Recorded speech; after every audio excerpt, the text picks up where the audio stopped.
ይገርመኛል። ሰው እንዴት አደርግ ሲባል እግዚአብሔር ይመስገን፣ እንዴት ነው ሲባል እግዚአብሔር ይመስገን። ምክንያቱም የሚያመሰግነው በዛም አነሰው ሁሉም የራሱ ምክንያት አለ። ነገር ግን እኛ የምናመሰግነው ትልቅ ምክንያት እግዚአብሔር ስላደረገልን ነው። ምን አደረገላችሁ ተብሎ ቢነገር በህይወት አኖረናል፣ ጤንነት ሰጥቶናል፣ ሰላም ሰጥቶናል፣ ወንጌልን እንድንሰብክ ረድቶናል፣ ከጨለማ ወደሚደነቅ ብርሃን አወጥተናል።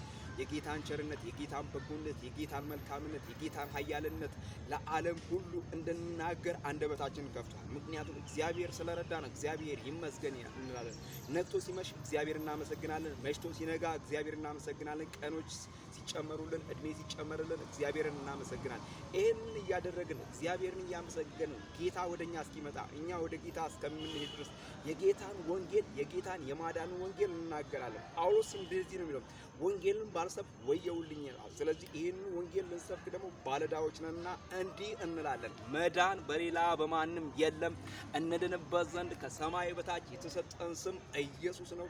የልጁ የኢየሱስ ክርስቶስ ስም ከኃጢአት ሁሉ ያድናል። ዛሬ 29 ነው፣ አንደኛ ወር ነው፣ 2018 ነው። ጌታ ለዘላለም ይባረክ። በዚህ በወላይታ ሶዶ የእግዚአብሔርን ታላቅነት የእግዚአብሔርን ኃያልነት እንናገራለን። ስሙ ለዘላለም ይባረክ። ወንድማችሁ መስፍን ነው።